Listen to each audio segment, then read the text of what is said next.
కళ్ళలో ఉన్న నీ రూపురేఖ ఎంతగా నన్ను ఎవ్వరు కమ్ముకోలేదు నీలా ఇలాగా.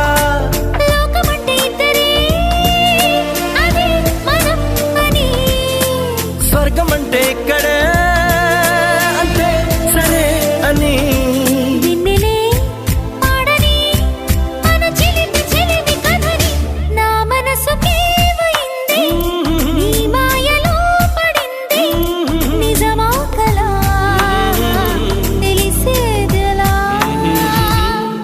మన ఇద్దరికి తెలియంది ఏదో జరిగే ఉంటుంది అందుకే ఇంతలా